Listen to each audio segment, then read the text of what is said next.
شادی کی پہلی رات خاوند کمرے میں داخل ہوا اور کمرے کا دروازہ بند کر کے بیوی کے قریب آ کر بیٹھ گیا۔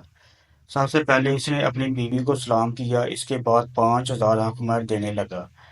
بیوی نے کہا، میں نے حق مہر نہیں لینی، میں آپ کو معاف کرتی ہوں۔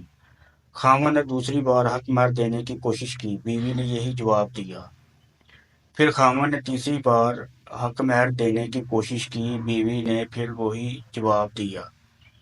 خاوند نے وہ پیسے اپنے بٹوے میں رکھ دیے اور چند منٹوں کے لیے سوچوں میں گم ہو گیا کہ کتنی توکل والی اور وفا والی بیوی ہے، جو پیسوں سے زیادہ مجھے ترجیح دے رہی ہے۔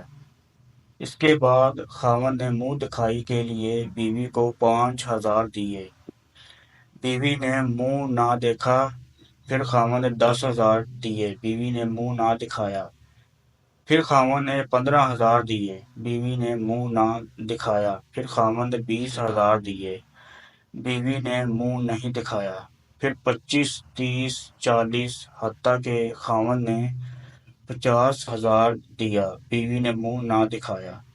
خاوند نے تنگ آ کر پورا بٹوا بیوی کے حوالے کر دیا، جس کے اندر 1,00,000 روپے تھے۔ پھر بیوی نے منہ نہ دکھایا۔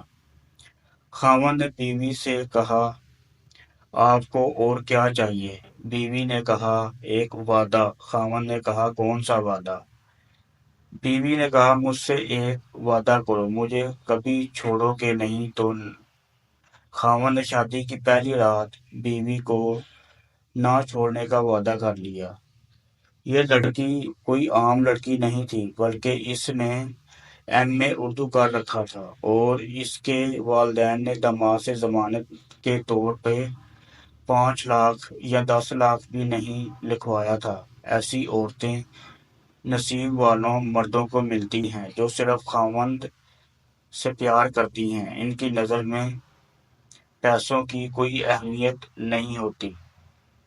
ایسی بیویاں معاشرے کے لیے رول ماڈل ہیں، جن کی وجہ سے ہمارا معاشرہ چل رہا ہے۔ چاہت خلوص کی کچھ کمی تھی، کم شناس لوگ دولت پر مر گئے۔ اللہ تعالیٰ سب بیٹیوں کے نصیب اچھے کرے۔